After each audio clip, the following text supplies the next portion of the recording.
Capítulo 4. De volta à toca. Por volta do meio-dia do dia seguinte, o malão de Harry estava pronto com o seu material escolar e seus pertences mais preciosos. A capa da invisibilidade que ele herdara do pai, a vassoura que ganhara de Sirius e o mapa encantado de Hogwarts, presente de Fred e George Weasley no ano anterior.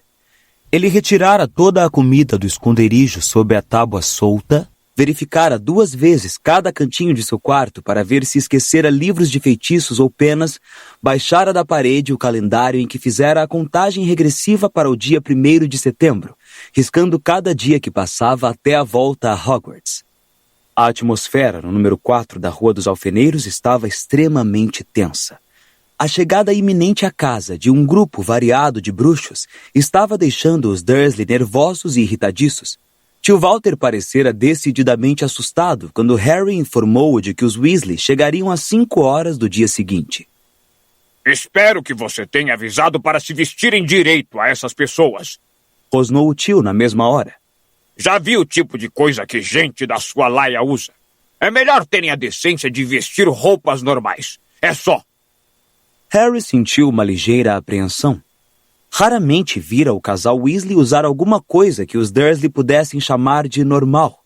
Os filhos até usavam roupas de trouxas durante as férias, mas o senhor e a senhora Weasley, em geral, usavam vestes longas e surradas em vários graus. Harry não se incomodava com o que os vizinhos pudessem pensar, mas estava aflito com as grosserias que os Dursley pudessem fazer aos Weasley, se eles realmente correspondessem à péssima ideia que os tios faziam dos bruxos. Tio Walter vestira o melhor terno. Para alguns, isto poderia parecer um gesto de boas-vindas, mas Harry sabia que era porque o tio queria impressionar e intimidar. Duda, por outro lado, parecia ter encolhido. Não era porque a dieta, afinal, estivesse produzindo efeito, mas por medo. O garoto saíra do último encontro com um bruxo adulto, levando um rabo de porco enroscado que saía pelo fundilho das calças, e tia Petúnia e tio Walter precisaram pagar um hospital particular em Londres para remover o tal rabo. Portanto, não surpreendia que Duda não parasse de passar a mão nervosamente pelo bumbum e andasse de lado quando ia de um cômodo a outro para não oferecer o mesmo alvo ao inimigo. O almoço foi uma refeição quase silenciosa. Duda sequer protestou contra a comida, queijo branco e aipo ralado. Tia Petúnia não comeu nadinha. Manteve os braços cruzados, os lábios contraídos e parecia estar mastigando a língua, como se refreasse o discurso violento e injurioso que queria fazer para Harry. Eles virão de carro, naturalmente. Vociferou o tio Walter por cima da mesa. Fez Harry. Ele não pensara nisso. Como é que os Weasley viriam apanhá-lo? Não tinham mais carro. O velho Ford Anglia, que outrora possuíam, atualmente andava rodando pela floresta proibida de Hogwarts. Mas no ano anterior, o Sr. Weasley tomara emprestado o carro do Ministério da Magia. Será que faria o mesmo hoje? Acho que sim, respondeu Harry. Tio Walter bufou para dentro dos bigodes. Normalmente ele teria perguntado qual era a marca do carro do Sr. Weasley. Tinha uma tendência a julgar outros homens pelo tamanho e o luxo de seus carros. Mas o garoto duvidava de que o tio tivesse simpatizado com o Sr. Weasley, mesmo que o bruxo dirigisse uma Ferrari. Harry passou a maior parte da tarde em seu quarto. Não suportava ver tia Petúnia espiar entre as cortinas a todo instante, como se tivesse havido um alerta de que existia um rinoceronte à solta. Finalmente, às 5:45, Harry voltou ao térreo e entrou na sala de estar. Tia Petúnia ajeitava compulsivamente as almofadas. Tio Walter fingia ler o jornal, mas seus olhinhos miúdos não se mexiam, e Harry teve certeza de que, na realidade, ele mantinha os ouvidos muito atentos para a chegada de um carro. Duda se enterrou numa poltrona, sentado em cima das mãos muito gordas, e segurava com firmeza o bumbum. Harry não suportou a tensão. Saiu da sala e foi se sentar na escada do hall, os olhos no relógio de pulso e o coração batendo muito forte de tanta excitação e nervosismo. As 5 horas vieram e se foram. Tio Walter, suando ligeiramente o terno, abriu a porta da frente, espiou para um lado e outro da rua e recolheu depressa a cabeça. Eles estão atrasados, rosnou para Harry. Eu sei, disse Harry. Talvez... o trânsito esteja ruim ou outro problema qualquer. 5:10, depois 5:15, Harry estava começando a ficar ansioso também. Às 5:30, Ele ouviu os tios conversarem em murmúrios tensos na sala de estar. Não tem a menor consideração.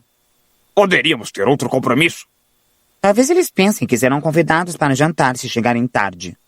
Certamente que não serão, respondeu tio Walter, e Harry o ouviu se levantar e começar a andar pela sala. Vão pegar o garoto e ir embora. Não vão se demorar. Isto é, se é que vão aparecer. Provavelmente se enganaram no dia. Eu diria que gente da laia deles não liga muito para a pontualidade. Ou isso ou estão dirigindo uma lata velha que parou de... Harry deu um pulo. Do outro lado da porta da sala, ele ouviu os 3 Dursley correrem precipitadamente, cheios de pânico. No momento seguinte, Duda entrou voando pelo hall, aterrorizado. — Que aconteceu? Perguntou Harry. — Que foi que houve? Mas Duda parecia incapaz de responder. As mãos ainda agarradas às nádegas, saiu desengonçado e o mais depressa que pôde em direção à cozinha. Harry correu para a sala de estar.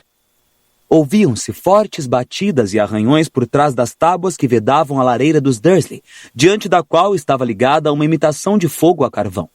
— Que é isso?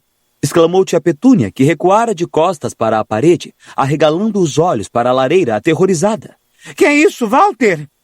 Mas eles não precisaram gastar nem um segundo pensando. Ouviram-se vozes no interior da lareira fechada. — Ai, Fred, não! Volte. Houve um engano. Diga ao Jorge para não... Ai! Jorge, não há espaço. Volte depressa e diga ao Rony. Talvez Harry possa ouvir a gente, papai. Talvez possa abrir para a gente passar. Ouviram-se murros contra as tábuas. Harry, você está ouvindo a gente? Os Dursley investiram contra Harry como um casal de carcajus furiosos. Que é isso? Vociferou tio Walter. Que é que está acontecendo? Eles tentaram chegar aqui usando pó de flu, disse Harry, reprimindo uma vontade louca de rir. Eles podem viajar entre lareiras, só que vocês taparam a entrada. Esperem um pouco. Harry se aproximou da lareira e chamou. Sr. Weasley, o senhor está me ouvindo? As pancadas pararam. Alguém do outro lado fez psiu. Sr. Weasley, é o Harry. A lareira está bloqueada. O senhor não vai conseguir passar por aí. Droga! Exclamou a voz do Sr. Weasley. Para que foi que eles inventaram de bloquear a lareira? Eles têm um fogo elétrico, explicou Harry. Verdade? Ouviu-se a voz excitada do Sr. Weasley. Eclético, você disse? Com uma tomada? Nossa, eu preciso ver isso. Vamos pensar. Ai, Rony! A voz de Rony agora se juntava à dos outros. O que é que estamos fazendo aqui? Deu alguma coisa errada? Não, Rony. Ouviu-se a voz de Fred, muito sarcástica. Era exatamente aqui que queríamos chegar. É, e estamos nos divertindo de montão, acrescentou Jorge, cuja voz parecia abafada, como se ele estivesse esmagado contra a parede. Meninos, disse o Sr. Weasley vagamente. Estou tentando pensar no que fazer. É o jeito. Afaste-se, Harry. Harry recuou até o sofá. Tio Walter, porém, avançou para a lareira. Espere aí! Berrou para a peça. Que é que você vai fazer exatamente? Bam! O fogo elétrico foi arremessado pela sala, ao mesmo tempo que as tábuas saltavam da lareira, expulsando o Sr. Weasley, Fred, Jorge e Rony em meio a uma nuvem de caliça e fragmentos de madeira. Tia Petúnia berrou e caiu de costas por cima da mesinha de centro. Tio Walter agarrou-a antes que ela batesse no chão e encarou os Weasley boquiaberto, incapaz de falar, todos de cabelos ruivos, inclusive Fred e Jorge, gêmeos idênticos até a última sarda. Agora melhorou, ofegou o Sr. Weasley, espanando a poeira das longas vestes verde e endireitando os óculos. Ah, vocês devem ser a tia e o tio de Harry. Alto, magro e meio careca, o bruxo caminhou em direção ao tio Walter, a mão estendida, mas o homem recuou vários passos, arrastando tia Petúnia. As palavras lhe fugiram totalmente. Seu melhor terno estava coberto de pó branco, que assentara em seus cabelos e bigodes e dava a impressão de que ele acabara de envelhecer 30 anos. Sinto muito, disse o Sr. Weasley, baixando a mão e olhando por cima do ombro para a lareira destruída. Foi minha culpa, mas não me ocorreu que não poderíamos sair por aqui. Mandei ligar a sua lareira, a rede do Flu, entende? Só por uma tarde, sabe? Para podermos apanhar Harry. Rigorosamente falando, as lareiras dos trouxas não podem ser ligadas. Mas tem um contato útil na comissão de regulamentação do Flu e ele deu um jeitinho. Mas posso consertar tudo em um segundo, não se preocupe. Vou acender o fogo para mandar os garotos de volta, depois posso refazer sua lareira antes de desaparatar. Harry podia apostar que os Dursley não tinham entendido uma única palavra. Continuavam a boquiabrir-se para o Sr. Weasley, aparvalhados. Tia Petúnia levantou-se com dificuldade e se escondeu atrás do marido. Olá, Harry. Cumprimentou o Sr. Weasley, animado. A mala está pronta? Está lá em cima, respondeu o garoto, retribuindo o sorriso. Vamos buscar, disse Fred na mesma hora. Piscando para Harry, ele e George saíram da sala. Sabiam onde era o quarto de Harry, porque tinham salvado o garoto uma vez no meio da noite. Harry suspeitou que Fred e George estavam querendo dar uma espiada em Duda. Tinham ouvido Harry falar muito do primo. Bom, disse o Sr. Weasley, agitando levemente os braços enquanto tentava encontrar palavras para quebrar o silêncio mais que desagradável. Uma bela casa vocês têm. Como a sala habitualmente impecável estava agora coberta de poeira e caliça, o comentário não foi muito bem recebido pelos Dursley. O rosto do tio Walter ficou mais uma vez púrpura e tia Petúnia recomeçou a mastigar a língua. Porém, eles pareciam demasiado apavorados para conseguir falar alguma coisa. O Sr. Weasley olhou para todos os lados. Adorava tudo que dizia a respeito aos trouxas. Harry via que ele estava doido de vontade de examinar a televisão e o videocassete. Eles funcionam com ecleticidade, não é? Disse, mostrando-se bem informado. Ah, estou vendo as tomadas. Eu coleciono tomadas, acrescentou para o tio Walter. E baterias. Tenho uma enorme coleção de baterias. Minha mulher acha que eu sou maluco, mas o que fazer? Era visível que tio Walter também o achava maluco. Ele avançou um tantinho para a direita, escondendo tia Petúnia, como se achasse que o bruxo poderia de repente avançar e atacá-los. Duda, de repente, reapareceu na sala. Harry ouviu o ruído metálico do malão descendo pelas escadas e concluiu que o barulho havia afugentado Duda da cozinha. O garoto vinha costeando a parede, olhando para o Sr. Weasley com terror nos olhos e depois tentou se esconder atrás da mãe e do pai. Infelizmente, o corpanzil do tio Walter, embora suficiente para esconder a ossuda tia Petúnia, não era bastante grande para esconder também o filho. Ah, esse é o seu primo, não é, Harry? Perguntou o Sr. Weasley, fazendo outra corajosa tentativa de iniciar uma conversa.